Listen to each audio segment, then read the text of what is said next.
Howdy. Today's a Wednesday, which normally would be a weird day for me to start a weekly vlog, but I just finished reading a really amazing book today, and I decided that I wanted to stick to this specific genre for a vlog. And yeah, I don't know, I just wanted to talk about the book, and I thought that that would be a good excuse to start a new vlog.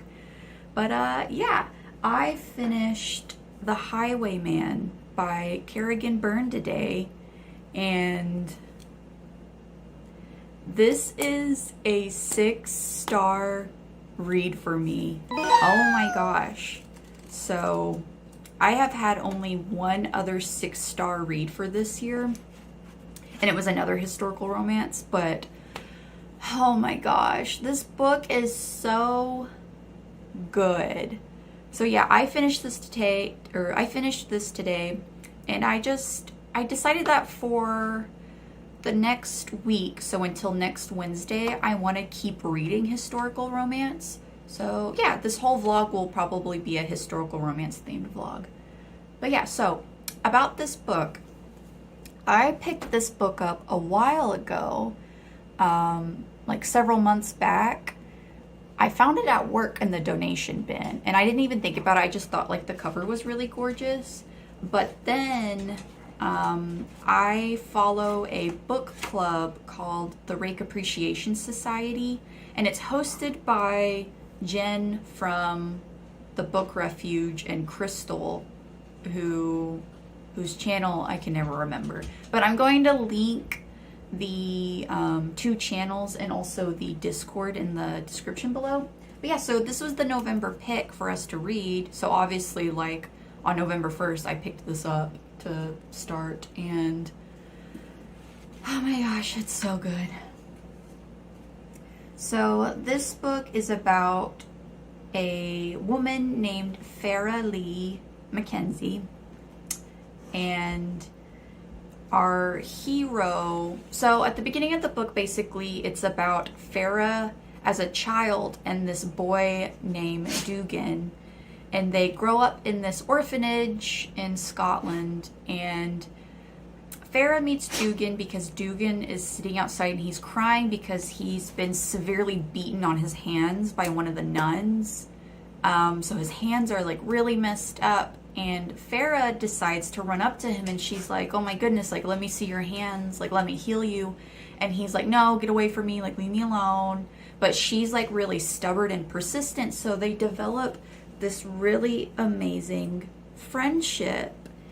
And the chapter kind of follows them and their relationship like for several years. I think like it starts off with Farah being 8 years old and he's 10.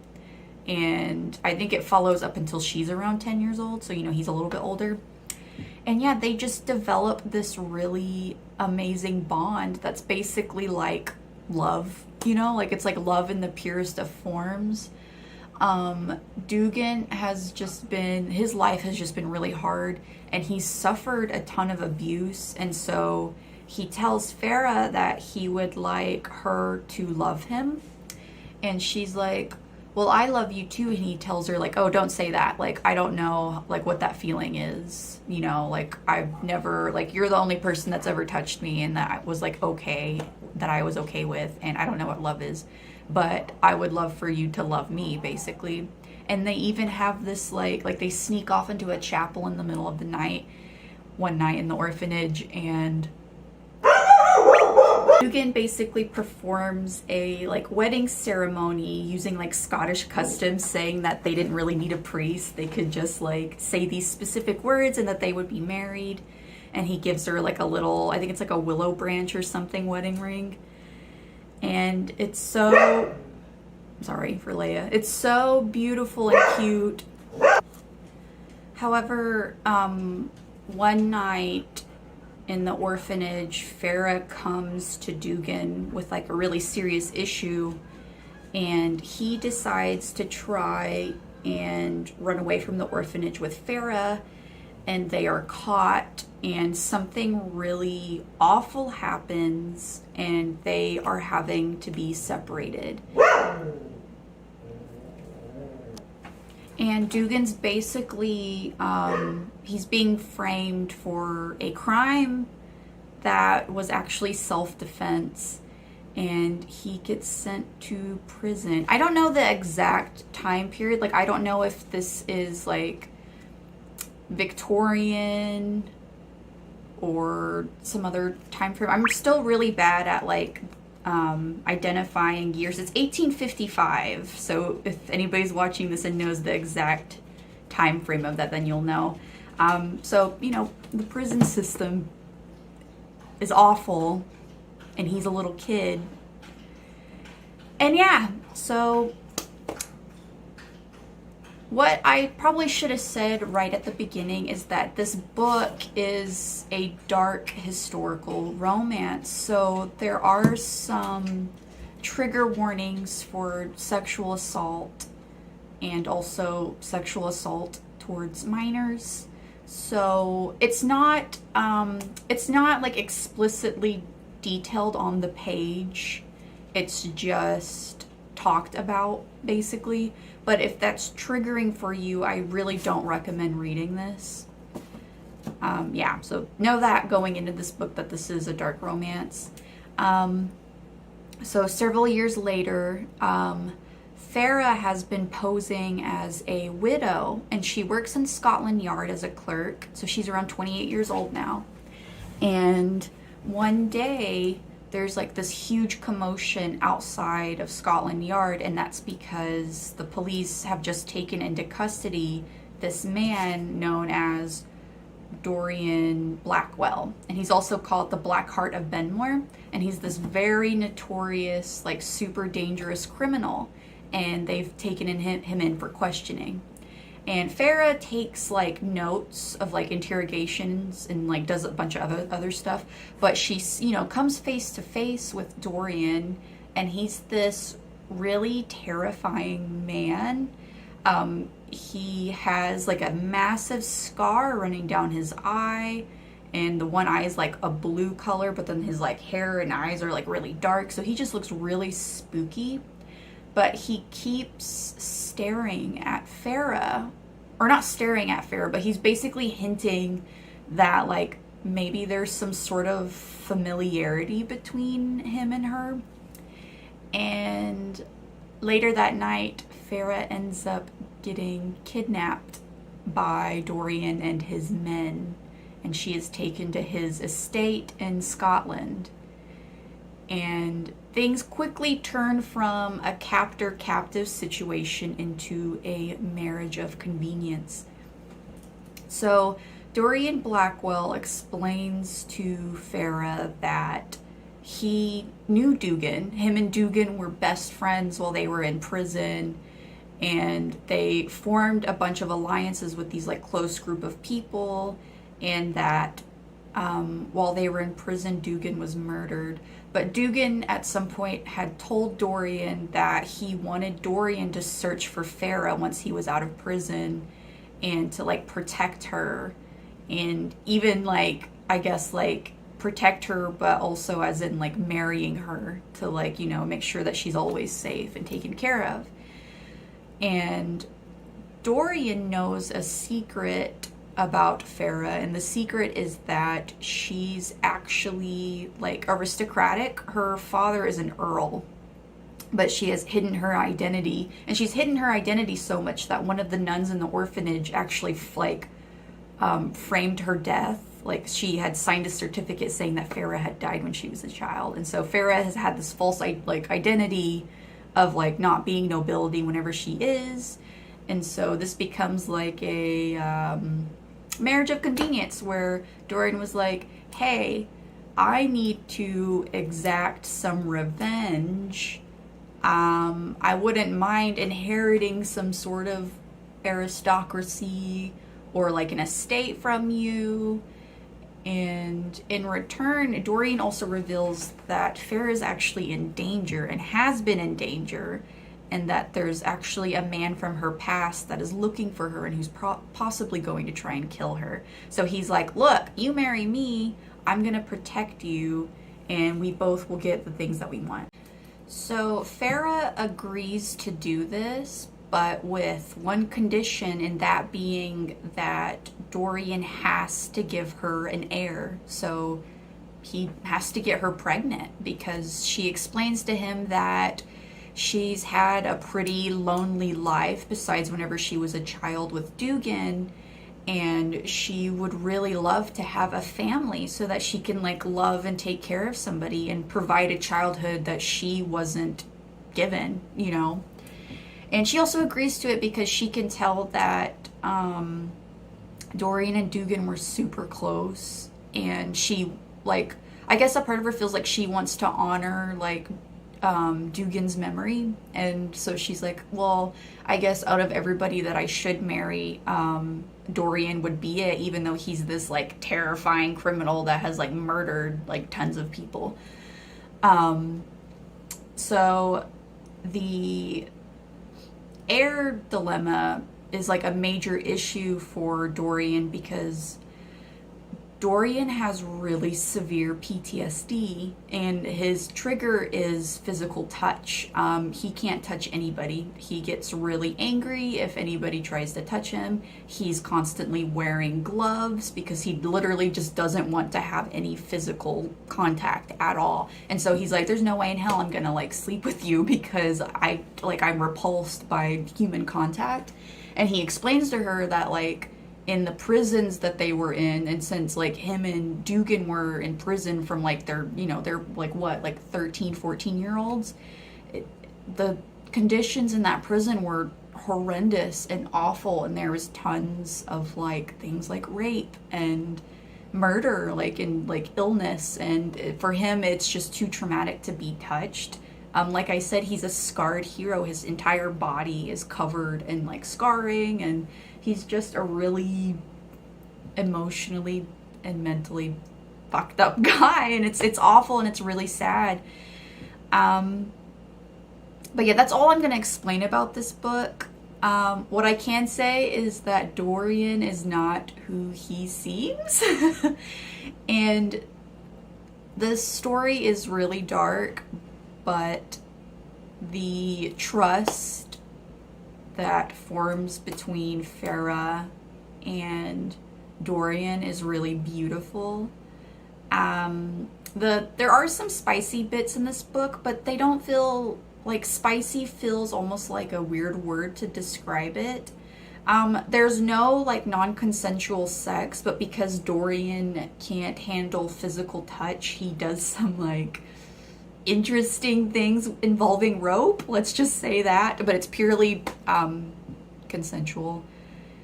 And yeah, it's just about him and Farah fighting for their love, basically.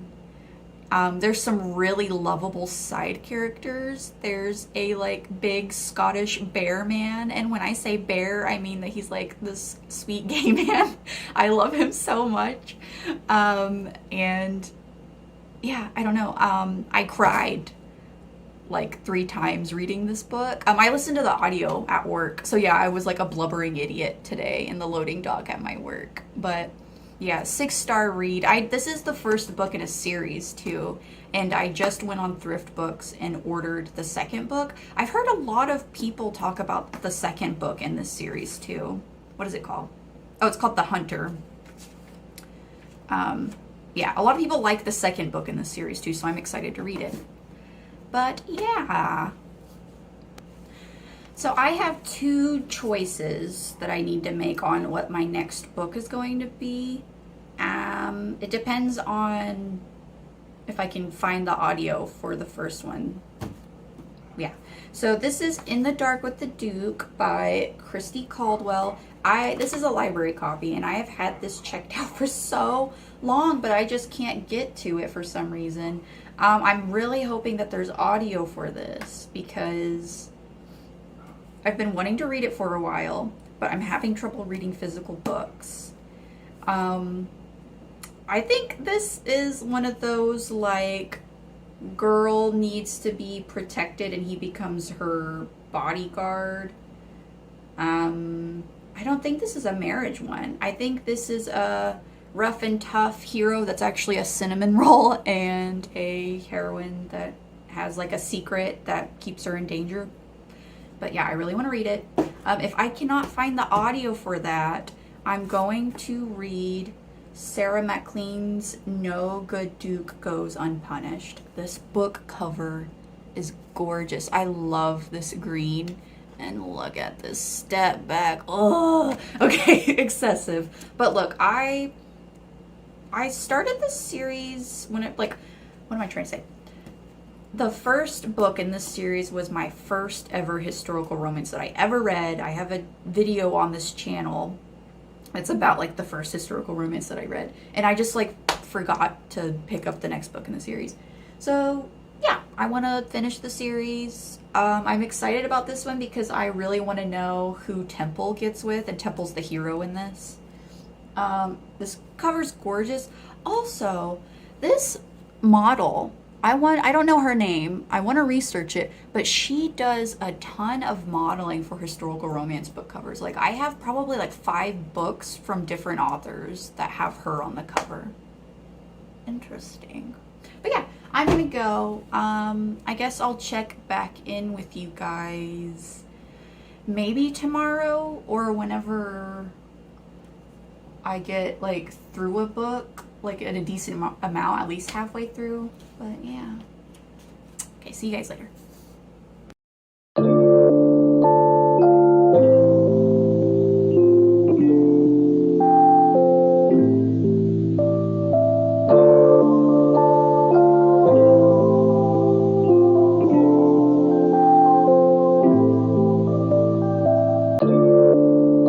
Hi everyone. So this looks like it's gonna be just a vlog and not a weekly reading vlog because it's already Tuesday of the following week. Yeah, I just didn't film anymore since that opening clip. I got so busy. So sorry if you can hear my dog Leia drinking. But basically, last Thursday, my partner and I got Tofu, which is a cat that we're currently going through like an adoption trial with. So like just to like double check that he's gonna be a good fit for our family. And yeah, I just got really busy with that. Him and my dog Leia are like kind of getting along, but like not really. Like nothing bad has happened and like nothing like they haven't like attacked each other or anything like that. But yeah, I've just been like kind of stressed with making sure that they're getting along and, you know, trying to adjust to like a new companion animal in the house, especially like a different companion animal, like not a dog but a cat, and like trying to like fix my schedule with that. It's, you know, I've been dealing with that, so I got kind of overwhelmed and didn't film anything.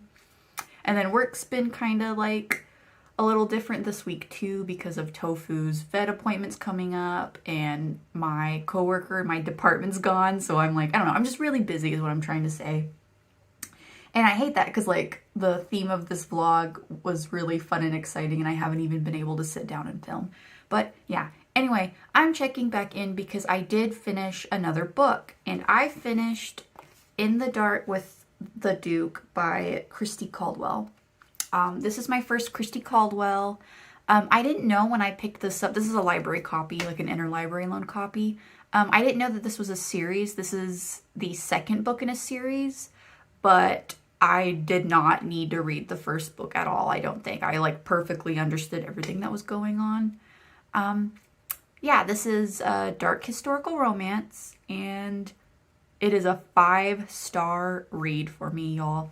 I feel so blessed because the past, you know, the past 2 historical romance that I have read have been really freaking great. And it's weird because they're both dark historical romance.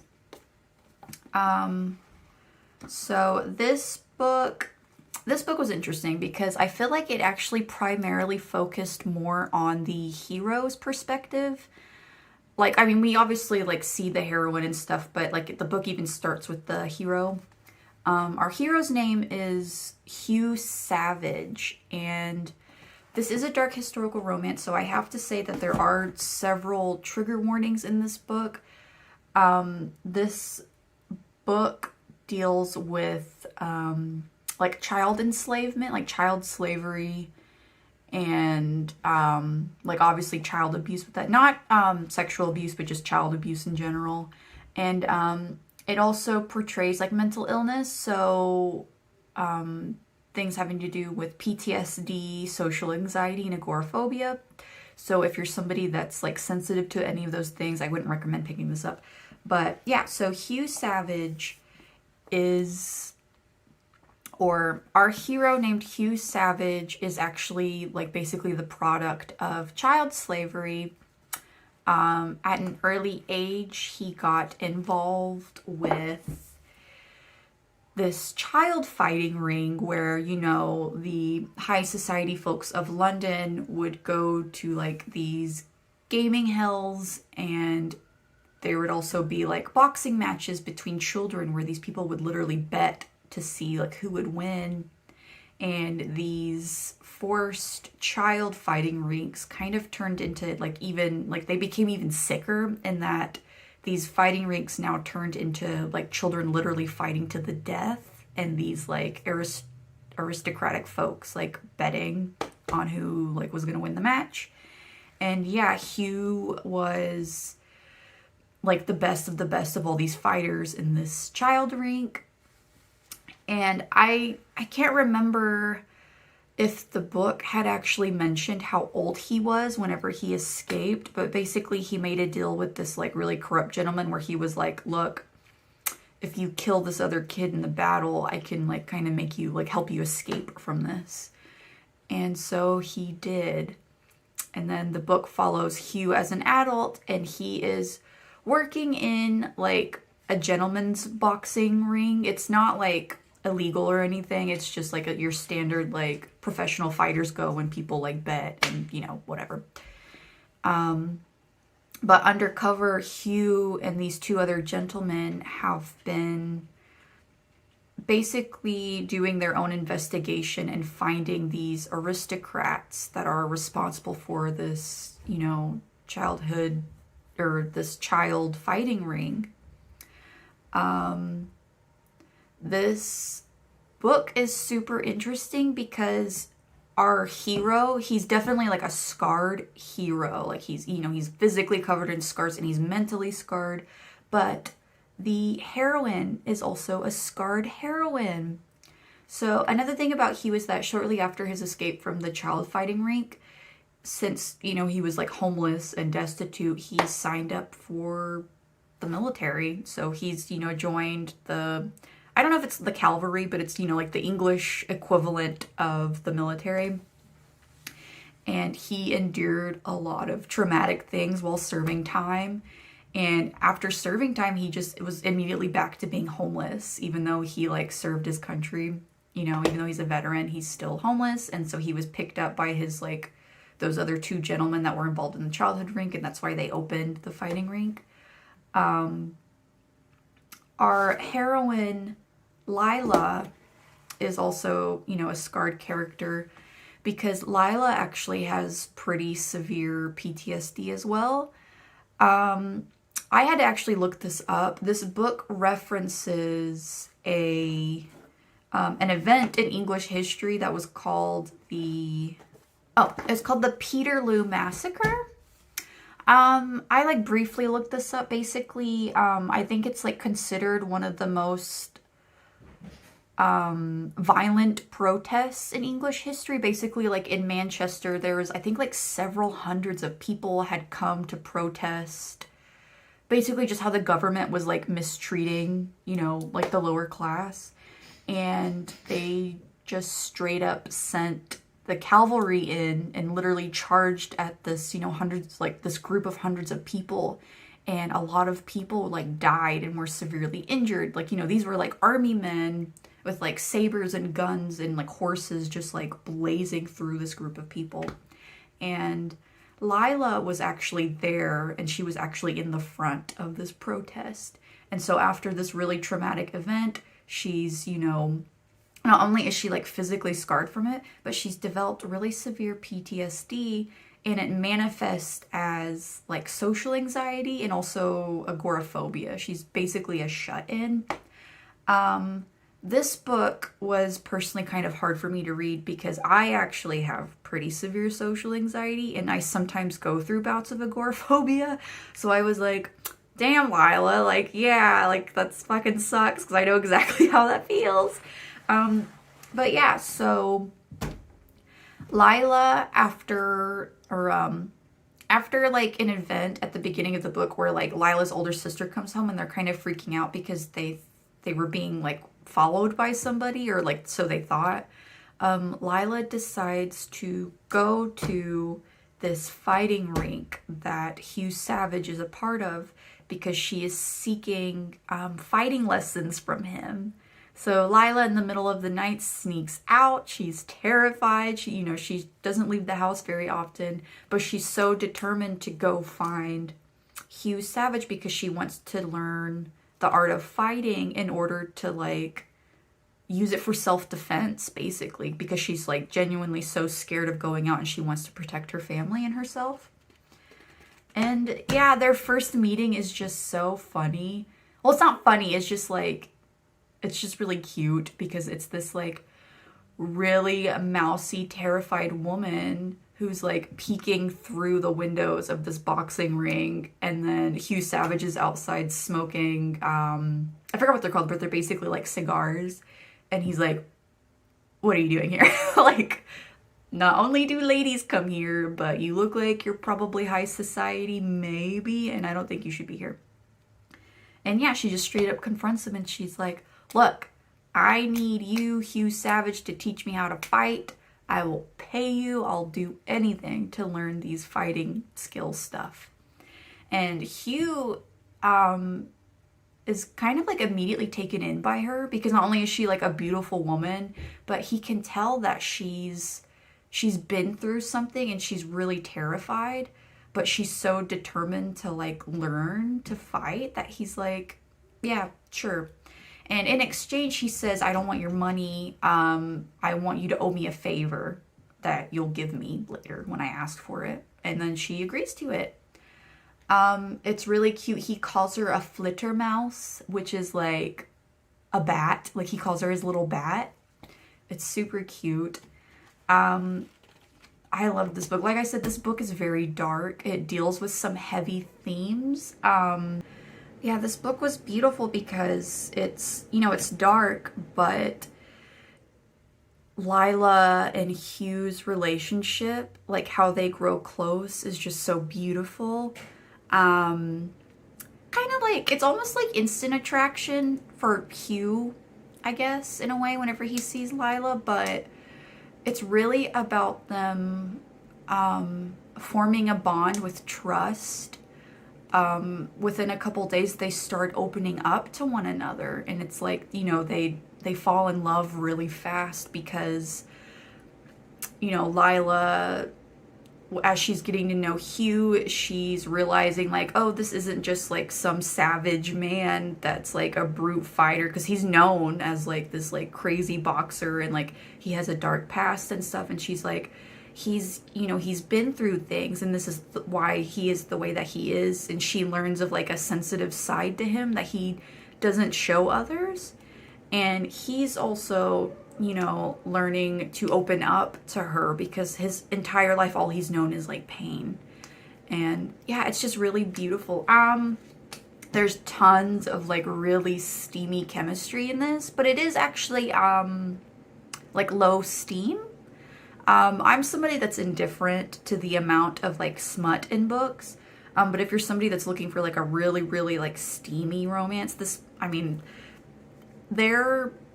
they only have like one love-making scene in this book. Let's just say that. But it is so beautiful. Like, it was just, it was so like romantic and like intense.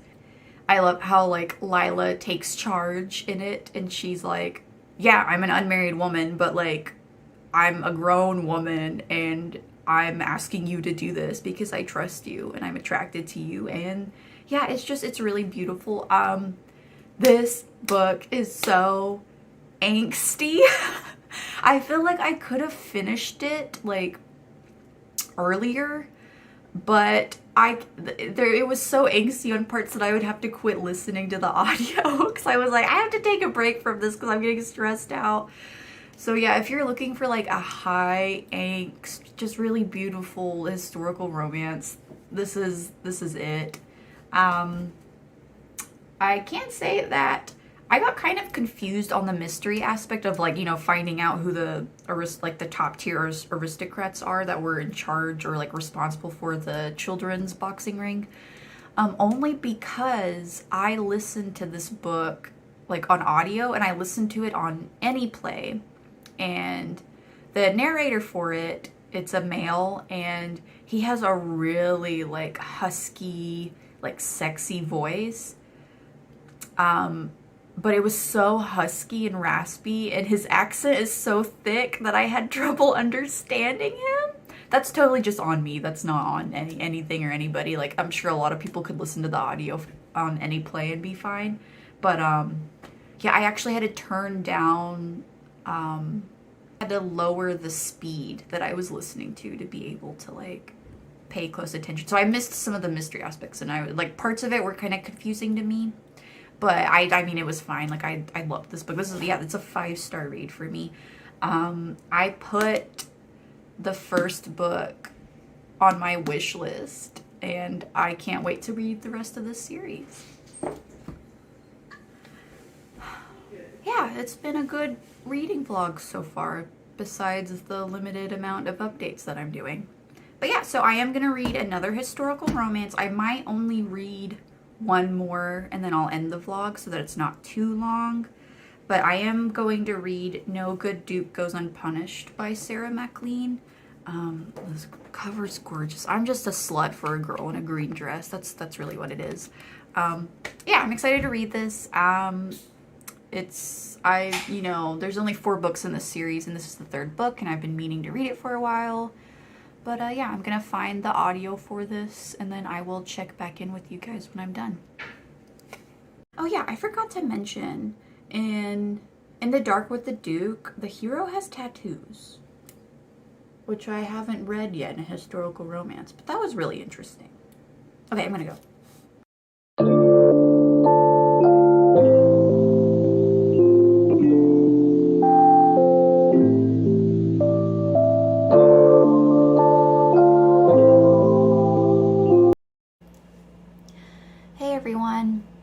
We're not going to talk about how long it's been since I last picked up the camera, but I'm checking in to end the vlog because I did finally finish my 3rd book that I was going to read, and that being No Good Duke Goes Unpunished by Sarah Maclean. Yeah, so I basically had, well, I read 3 books within the span of like a week and a half, I guess. But I read 3 pretty amazing dark historical romances. Now, actually, I don't know if this series is technically dark historical romance, but it kind of has similar vibes. This series takes place in a notorious gaming hell. Well, not the entire story, but like it's based around this gaming hell and these 4 owners of the gaming hell. And this book specifically focuses on the character named Temple, who is like the boxer of the temple. He's a boxing fighter, and he's undefeated, and he's one of the main reasons why the gaming hell makes a lot of money, because he tends to always win his matches. The first book in this series, which was A Rogue by Any Other Name, A Rogue by Any Other Name was the very first historical romance that I ever read. And so Sarah Maclean is the one that got me hooked into historical romance, but I still hadn't finished this series. And yeah, so I picked it up for this little reading vlog. I went into this book being really nervous because this book has mixed reviews, and I can see why. Now, My rating, I'm kind of undecided. It's basically between a 4.5 and a 5 star. So this book is still amazing to me. It's just, I can see why a lot of people rated this book low. So I'll just give you like a brief premise of what this is about. So this follows Temple, and it's about his story. And we find out that the reason why Temple works in the gaming hell is because his reputation was ruined 12 years ago. So he's actually a duke. His real name is William. Basically, he was framed for a murder for a woman named Mara Lowe, who's this woman, right? And yeah, he wakes up and he has no memory, and his bed sheets are covered in blood, and she's gone and never heard from again. But I guess they acquitted him for the crime because of lack of evidence or something. I don't know. But basically, yeah, his reputation was ruined because they thought that he was just a murderer. And that's what they call him now, is like the killer duke of his estate or whatever. But basically, yeah, he's coming home from a fight one night, and this lady bumps into him with a knife, and they have a little tussle, and turns out it's actually Mara herself.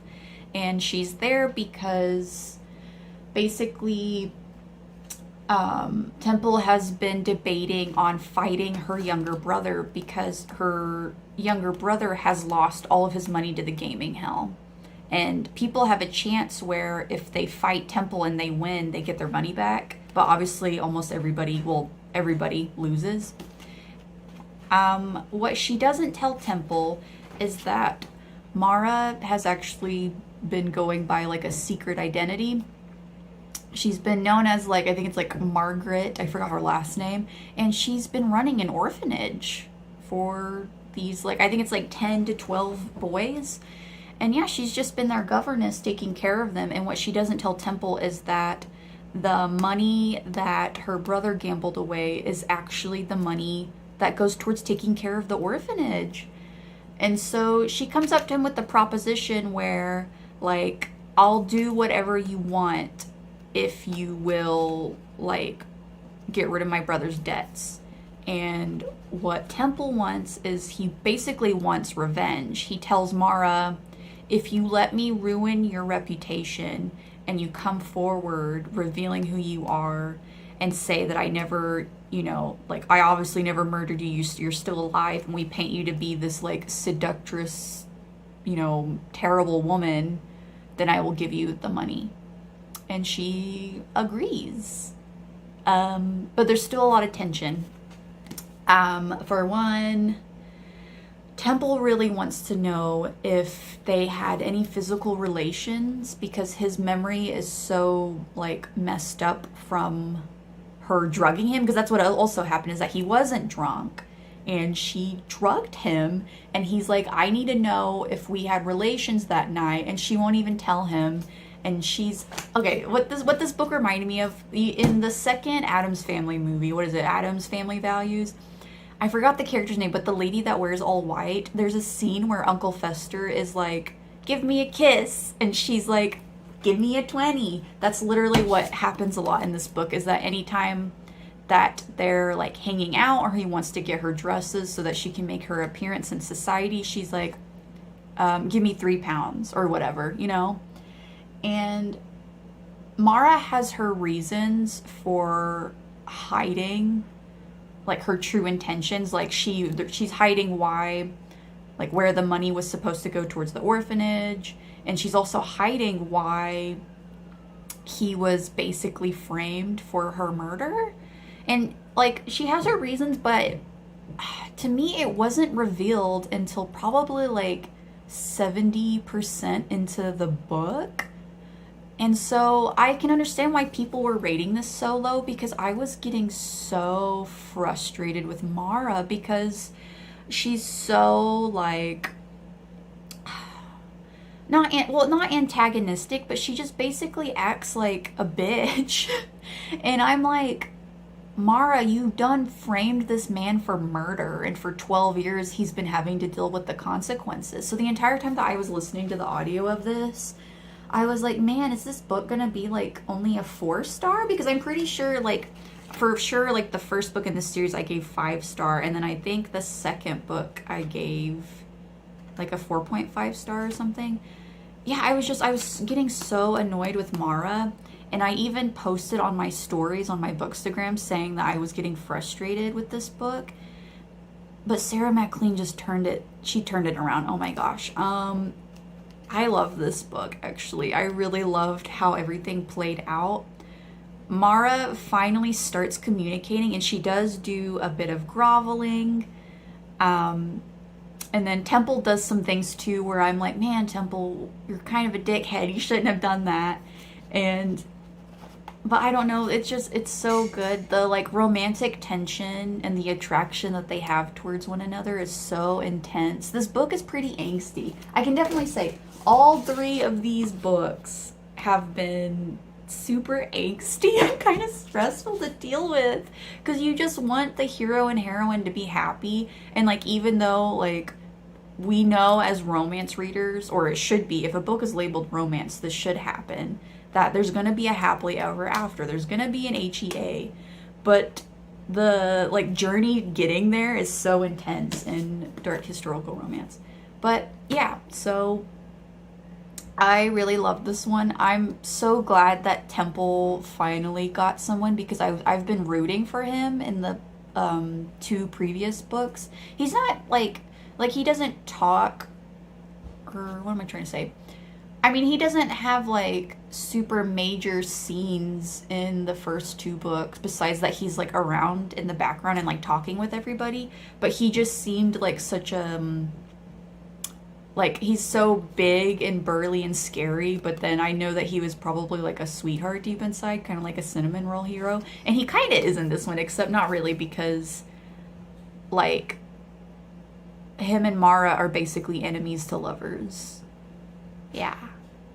But I don't know, it's really sweet. I loved the scenes where Temple would go visit her orphanage and he would hang out with the kids. And Mara has a pet pig named Lavender, which is so cute. It's so cute. And yeah, I don't know. I'm really glad how it turned out, and I'm glad that I like didn't let Mara's attitude and behavior like affect my rating of the book, because it turned out well in the end. I really enjoyed how this ended. And yeah, the cover on this is gorgeous. I love, my favorite historical romance covers are purple covers or girls in green dresses. I just think it's gorgeous. And also it has a beautiful step back. See, and there's Temple and Mara. And then yes, Temple has tattoos, just like Hugh did in The Dark with the Duke. But yeah, gorgeous step back. Yeah, I just had a really good reading week, even though I was reading pretty slow. Basically, the only time that I was reading is at work in the mornings. I have to do, like, I have like a pretty physical job in the mornings at my work, and I always listen to like audiobooks while I'm packing in the mornings. But yeah, it was great. I had a great time. Yeah. I really like doing themed readings, so like I like sticking to one genre in a week and then switching to another. Like, I'm still a mood reader, but I do enjoy sticking to one genre for a week, and I'll probably do that again soon. I'm thinking I might pick up some taboo romance, or maybe some mafia romance. Yes. But anyway, yeah, I'm gonna end the vlog here. It's Saturday. I've had a pretty relaxing weekend. I did my nails today. The cat's doing good. I told you guys about Tofu. You've seen a couple B-rolls of him. Him and Leia are doing great. And yeah, if you guys want, you can comment down below, you know, tell me what you're reading right now, or if you've read any of these books and how you enjoyed them, or if you have any recommendations for dark historical romance. I tend to really like more darker themes in my historical romances. And yeah, I'll talk to you guys later. Bye.